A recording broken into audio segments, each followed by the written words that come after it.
যাদবপুরের অচলাবস্থা, তারই মধ্যেই আজ আন্দোলনকারী পড়ুয়াদের সঙ্গে বৈঠক যাদবপুর কর্তৃপক্ষের।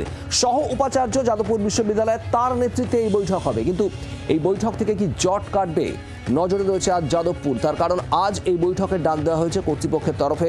আন্দোলনকারীদের এই বৈঠকে আসার জন্য বলা হয়েছে। শ্রেয়সী গঙ্গোপাধ্যায় আমাদের প্রতিনিধি রয়েছেন আমাদের সঙ্গে। শ্রেয়সী, কখন এই বৈঠক হবে এবং সহ উপাচার্য বৈঠকে থাকছেন, আদৌ কি জট কাটবে, কি ইঙ্গিত?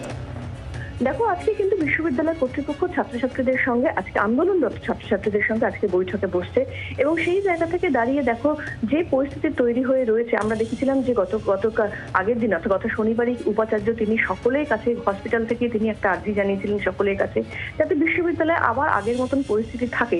এবং পরবর্তীকালে বিকেলবেলাতে আমরা দেখেছিলাম যে আন্দোলনরত ছাত্রছাত্রীরা তারা উপাচার্যের সঙ্গে হসপিটালে গিয়ে দেখা করেন এবং বেরিয়ে আসার পরে তারা বক্তব্য রাখেন, যেখানে তারা স্পষ্টত বলেন যে উপাচার্য কেন কোনো অধ্যাপকের গায়ে হাত তোলার যে ঘটনা, সেই ঘটনাকে তারা কখনোই সমর্থন করেন না এবং উপাচার্যের যে শারীরিক অবস্থা, সেই শারীরিক অবস্থার উন্নতি তারা কামনা করেন। ফলে সামগ্রিকভাবে এই পরিস্থিতি, অর্থাৎ যে একটা প্রবল দুপক্ষের মধ্যে একটা দ্বন্দ্বের জায়গা, যেখানে প্রথম দিকে দেখা গিয়েছিল যে শারীরিকভাবে উপাচার্যকে তাকে নিগৃহীত হতে হয়েছিল হসপিটালে তিনি ইন্দ্রাদন রায়কে যখন দেখতে গিয়েছিলেন, এবং তার পরবর্তীকালে ছাত্রছাত্রীদের আন্দোলন। ফলে সেই সামগ্রিক পরিস্থিতির মধ্যে থেকে কিছুটা পরিস্থিতি নরম হয়েছিল, সেটা গত শনিবারে কিন্তু তার চিত্রটা সামনে উঠে এসেছিল। কি হয় আজ বৈঠকে, আমাদের নজর থাকবে সেদিকে। শ্রেয়সী, ধন্যবাদ।